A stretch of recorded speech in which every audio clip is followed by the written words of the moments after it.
day, mate, he's going to get out, and he's probably got this plan in his mind that he wants to do, just like I did. But you're not allowed to do it. And you're not allowed to do it, mate. And I can see him.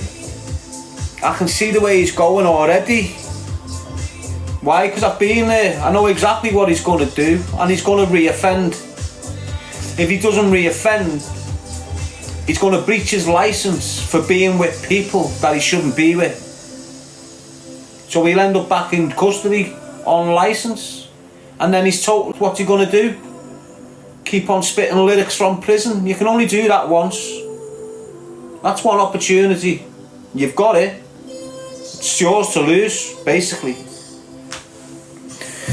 The last thing he wants to be doing, this Graham Malcolm, is getting out, going back into the same crowd he left when he went in.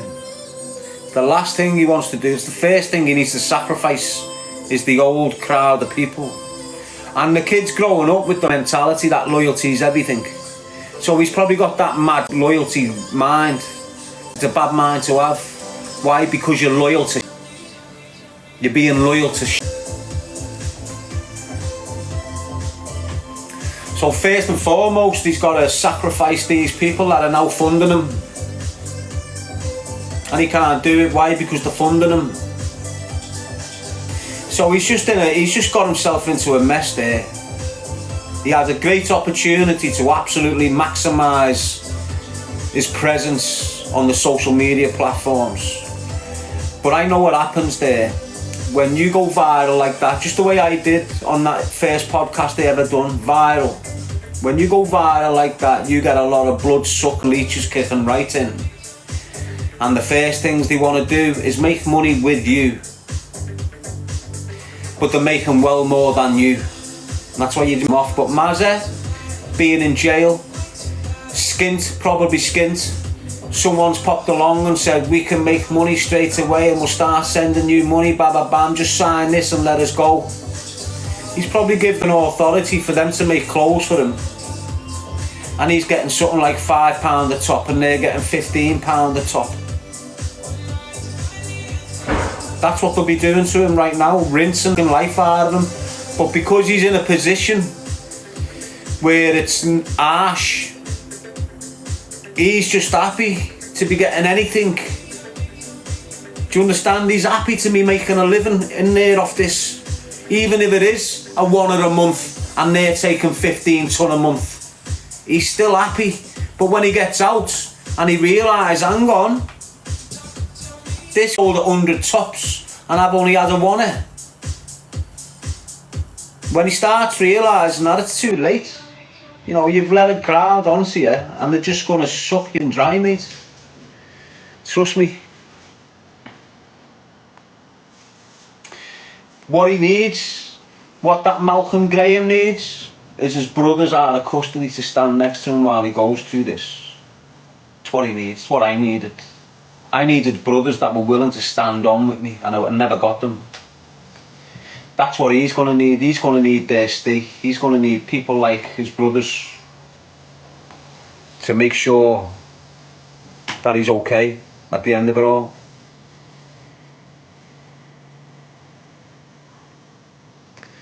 Yeah, but as I say, people, loyalty is a dangerous thing.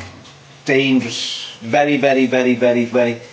It's the most, if you're going to be loyal to someone, you need to really understand who they are and what they're going to be getting themselves into. Because if your loyalty gets himself involved in this gang violence, with you being loyal the way you are, you're going to get yourself involved in it. Once you start getting involved in gang violence, you're basically saying to the feds, come and give me double figures, I don't mind. That's what you're doing. So it's very important where you lay your loyalties.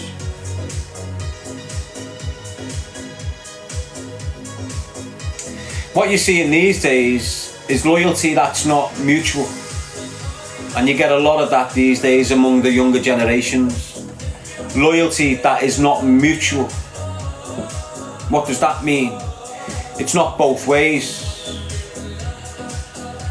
Now you've got 25-year-old lads saying to 15-year-old lads, I'm loyal to you, are you loyal to me?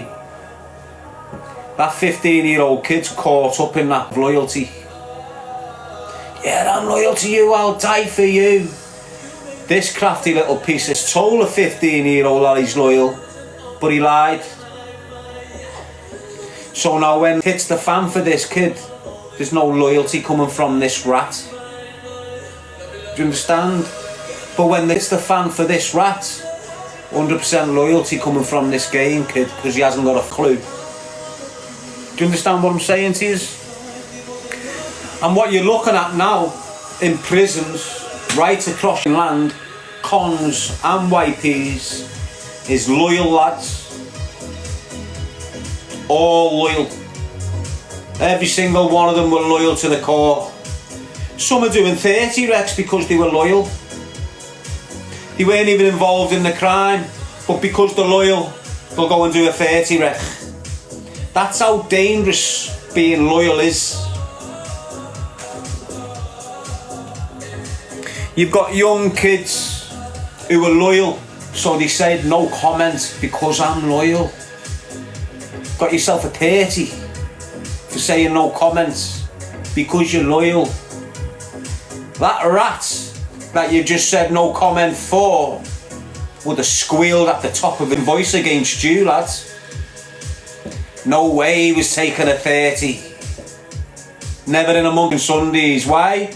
Because he's not loyal to you. He just told you he's loyal.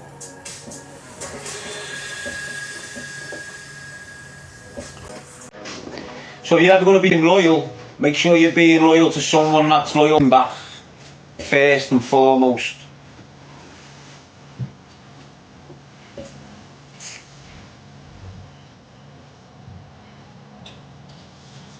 Loyalty can get you killed, mate.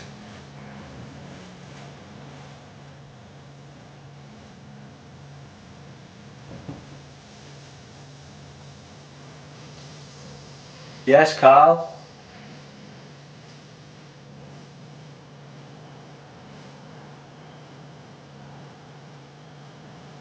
And that's a true shout, that, mate.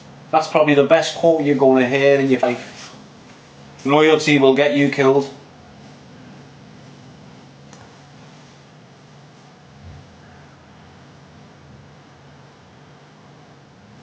Planet Memories too, saying show some love, people.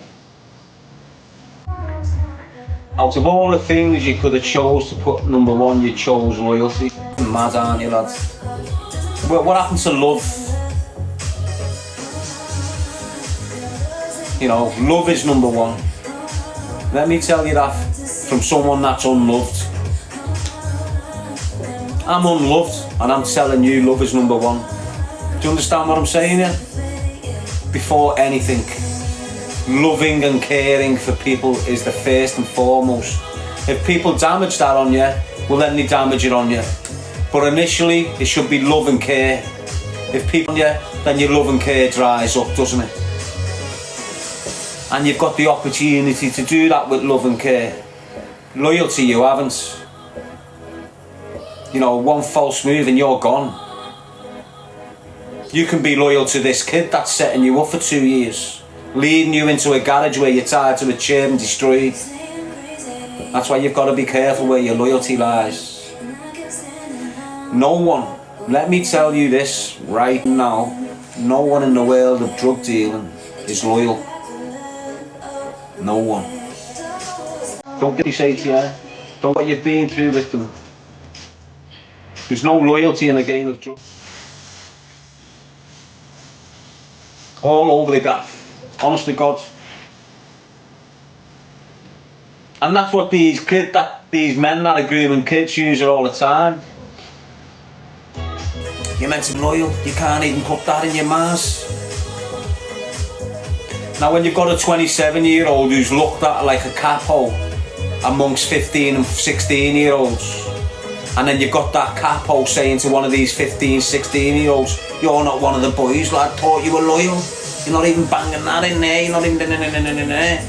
This young kid now feels inclined to do that thing because he's being pushed out the group now and he's not feeling it. He wants to be a part of the group. He wants to be respected in the group. He wants to be known as a loyal one in the group. So now this kid's going home at 10 o'clock at night every night with a piece and putting a piece under his bed for the local drug dealer who will need it again in the morning. And if your kid's in school, which some of them still are, he'll go out his front door with a school uniform on and meet that before he goes to school with his firearm. And there's kids out there doing that now. Don't think I'm scaremongering. You've got kids 15 still in school minding 150 grand cash under the bed. I'm not lying to you, mate. That's the way it is out there now.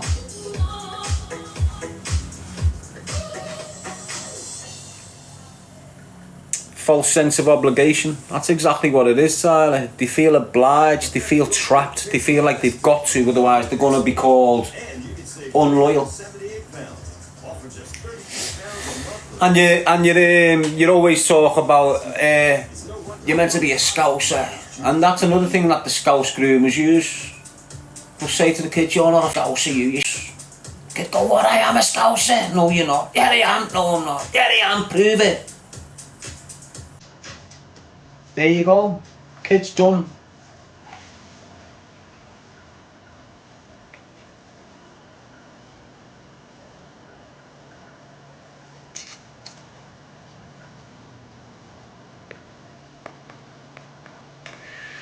Anyway, keep it real, people.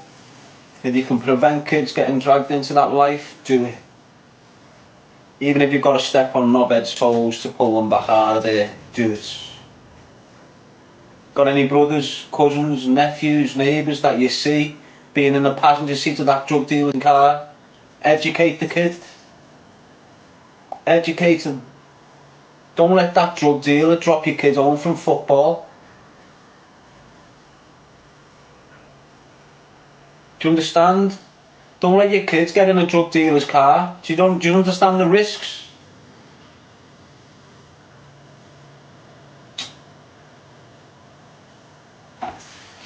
And this is what they do. And there's a lot of these drug dealers involved in lower level football.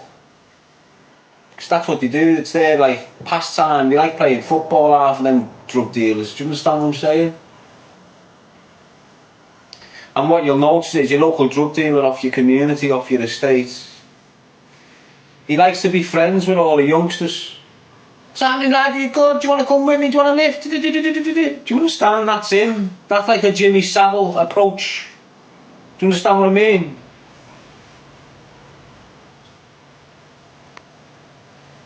If you see any young lads in the passenger seat of a drug dealing car, get him gone, mate. Get him out.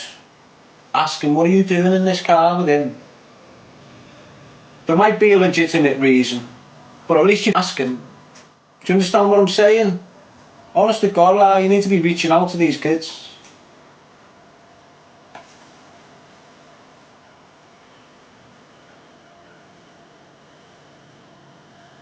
That's what it's about, isn't it? You're going to have kids one day yourself. Some of you might have a young son. You might have a young girl right now in these cities where I'm screaming about. If you're a man who wants the best for your kid, you must be listening to me and thinking, you know what, he's damn right. If you're not, if you can't be mature enough, if you can't understand the angle I'm coming from, and you've got kids, I feel sorry for your kids. I feel sorry for the direction you're sending your kids in, mate, if you can't understand the angle I'm coming from.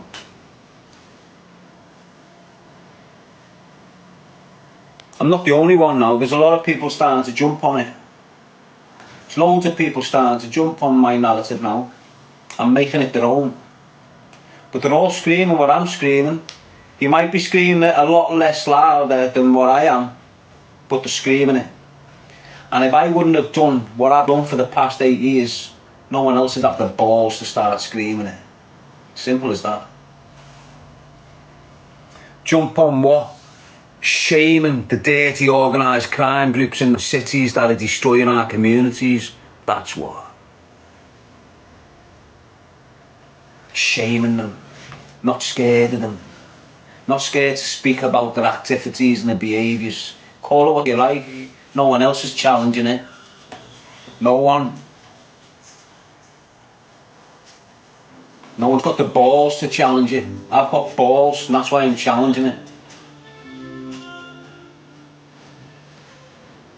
And I don't worry about nothing. Nothing. Nothing. I'm not like these little rats. The majority of the people I speak about come out of their house with a mask on and a hood up, scared to look away from the floor. Do you understand what I'm saying to you? I walk out, I leave my door open all day. It's open. I walk out of here, I'm not looking over my shoulder. If you're going to get me, you're going to get me. Do you understand? I don't give two. I'm not insecure about nothing. So what can you do for a man like me? Attack my child? What happens when you go there, my child? I write your whole family off. Are you ready for that? Have you got the balls to do that? Are you ready to be shot dead on that day? No. So why are you even attempting to bring it?